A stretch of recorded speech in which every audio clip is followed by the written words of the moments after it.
Til millatning ruhi, xalqning g'ururi mavzusi ostida bugun sizlar bilan yig'ildik. Ko'rishishimizning asosiy maqsadi ham aynan bugungi o'sha butun O'zbekistonimizda katta bayram. Bevosita bugun butun O'zbekistonda o'zbek tiliga bag'ishlangan katta tadbirlar bo'lyapti. Jumladan mana bugun O'zbekiston Milliy tiklanish partiyasini tashabbusi bilan hamda Termiz davlat pedagogika instituti hamda Termiz davlat universitetlari birgalikda, demak, bugungi tadbirda hamma faol ishtirok etyapti. Ota so'zim qilmakanda, yoshim o'tsa o'zgalarga suyanmasman.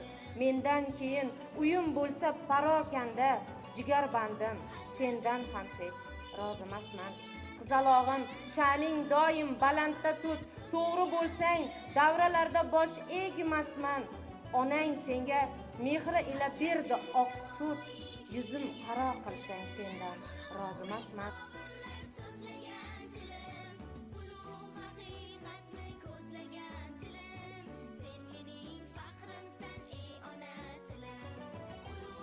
Yoshlar bilan birga, ustozlar bilan birga katta bayram tadbiri bo'lib o'tyapti.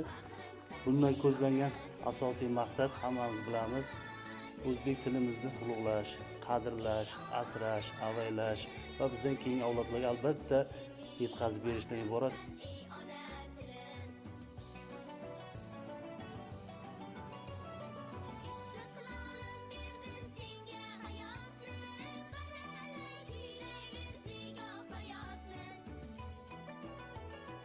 Zamonaviy o'zbek adabiyoti bugun yangi bosqichda rivojlanmoqda.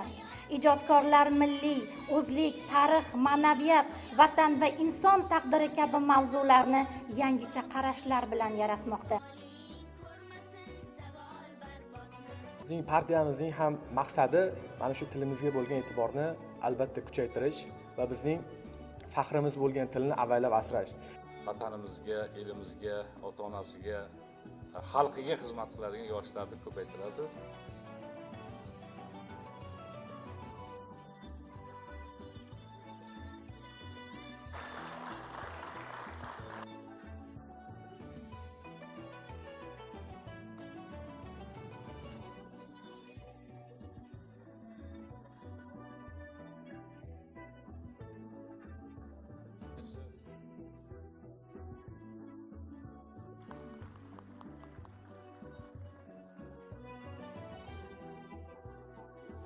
O'zbek tiliga davlat tili maqomi berilgan kun munosabati bilan bugun Milliy tiklanish demokratik partiyasi hamda Termiz davlat pedagogika instituti hamkorligida tadbir tashkil etildi.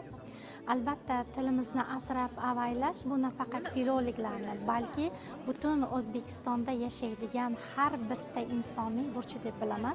Bugun aynan Surxondaryo viloyatida ham Milliy tiklanish demokratik partiyasi viloyat kengashi hamda Termiz davlat pedagogika instituti bilan hamkorlikda til bayrami munosabati bilan katta tadbir amalga oshirildi. Bunda aynan partiyaning hamkor tashkilotlari rag'batlantirildi. Ommaviy diktant, o'zimizniki loyihalari ishtirokchilari, g'oliblari taqdirlandi va eng asosiysi esa tilimizga bo'lgan munosabatni soha mutaxassislari tomonidan juda chiroyli e'tiroflar, ta'riflar berib o'tildi. Biz bu kabi tadbirlarni doimiy sana munosabati bilan emas, doimiy tarzda joylarda tashkil etishiga kelishib oldik va bu kabi tadbirlar yoshlarimizga juda katta taassurot qoldirishiga ishonamiz.